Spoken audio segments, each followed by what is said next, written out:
कानपुर से चलकर आए हैं हमारे सत्ताम भाई। ग्यारह जनाब हमारे सत्ताम भाई की तरफ से 100 उन्होंने 11 रुपया हमारे साहिब साथ देते हैं। सब उन्होंने 11 रुपया पानी की तरफ से धन्यवाद।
संजय भैया सोम बैठा है।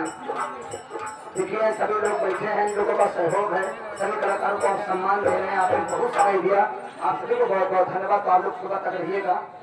अब तो खेल के काम कैसे जल्दी ये 11 रुपये हमारे नंगे भैया दे रहे हैं। आपकी जगह चुनाव चल कर आए हैं। भाई साहब हमारे लिए 100 रुपये दे रहे हैं गजल को सुनते हुए, लेकिन मैं बहुत दूर क्या कहना चाहती हूँ। कहने से पहले आगे हमारे बड़े भाई साहब राजू पटेल भैया, श्रीमान वाले राजू पटेल भैया, मिक्सर मशीन के मैनेजर हमारे लोहा सिंह, लोहा सिंह भैया जी की तरफ से 11 रुपया पुरस्कार करते हैं। धन्यवाद क्या जाए भाई जान के कौन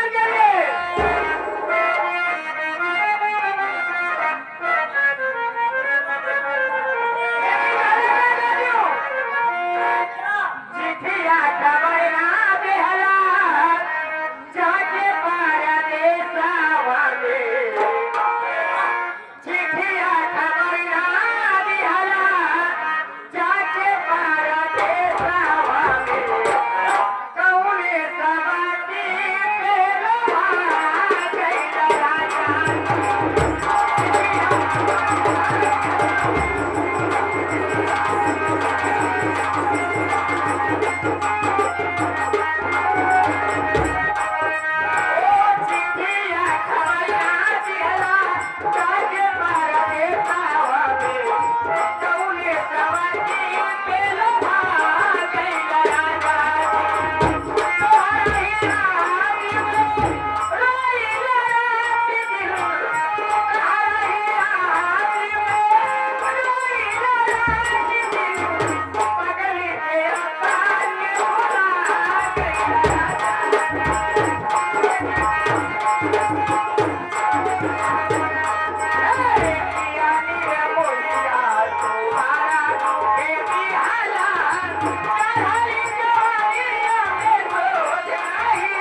पुरस्कार आया है। ये हमारी इसराइल के अच्छा जो कि आपको अमेरिका के बादशाह हैं, जिनको देखकर हम लोगों ने पढ़े, जिनको देखकर सीखा, उनकी तरफ से आशीर्वाद आया है। आपने 11 रुपए नहीं किया, ना के बराबर आपका आशीर्वाद आया है। तो चचा जी को बहुत बहुत धन्यवाद। आपने जो हम कलाकारों को सम्मान दिया, आप बहुत अच्छा लगा। हम नन्हे मुन्ने कलाकार आपकी सेवा कर रहे हैं। तो 11 रुपए हमारे चचा की तरफ से आया है, बहुत बहुत धन्यवाद। तो आपका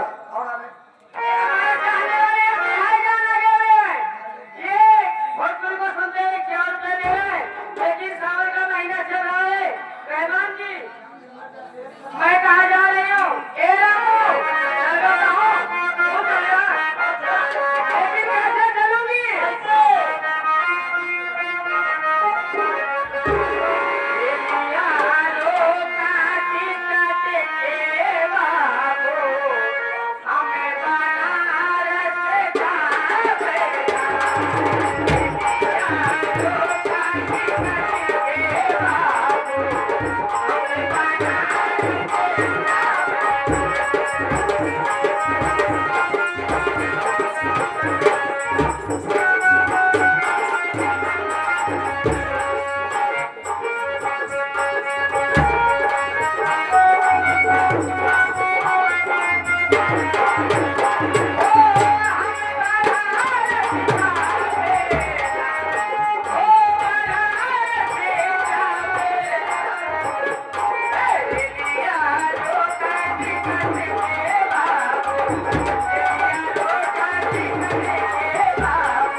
चल कर आए। अरे वाह भाई वाह। इनकी फरमाइश है जेकर बिलो बसे न परदेश सखी।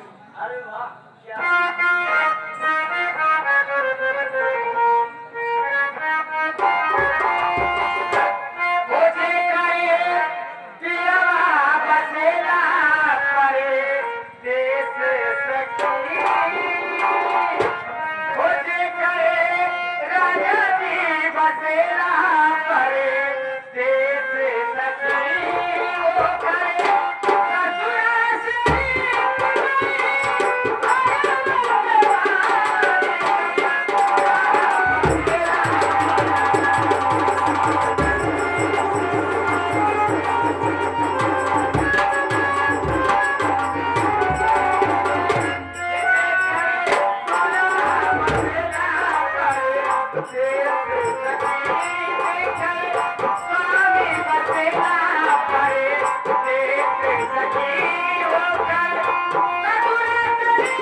जान जी आप अपने घर जाएंगे। अब आपका भी समय समाप्त है, आप अपने घर जा सकते हैं। काम चलता है, समय चल रहा है, तो चलिए घर जा रहे हैं।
मेरे दोस्त जिंदगी भर मुझे यूं ही प्यार करना कैसे,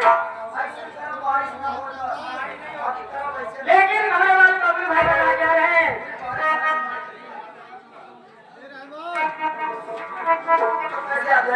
मेरे दोस्त जिंदगी भर मुझे यूं प्यार करना लग जा रहे हैं।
आप लोग सेवन में 2 मिनट का समय और लूंगा, आप लोग थोड़ा समय और दीजिए। आप लोग बीच में ये हमारे गुटन भाई जो कि आप लोग सेवा बड़ी दूर से चल कर रहे हैं, तो सभी को कहना था कि एक बार गुटन भाई से भी थोड़ा एक गीत हो जाए, तो हम सम्मान के साथ गुटन भाई को मंच पर बुलाना चाहेंगे। 2 मिनट का समय लूंगा, एक छोटी सी गीत होगी, उसके बाद खेल दिखाएंगे आप लोगों को, सिर्फ 2 मिनट। 2 मिनट में गाना समाप्त हो जाएगा। आइए आप गुटन भाई का सम्मान करते आप मंच पर आइए। थोड़ा दर्शकों के बीच में आप आए हैं इतने दूर से, तो आप अपने मुखारबिंद से 2-4 बातें आप भी आप सुना दीजिए। बहुत बहुत धन्यवाद। चलिए आपका स्वागत है, आप आए हैं तो थोड़ा दर्शकों के बीच में। आइए दोस्तों, हमारे काजल भाई बड़ी मोहब्बत से याद किए हमें, आप लोगों की मोहब्बत में हमें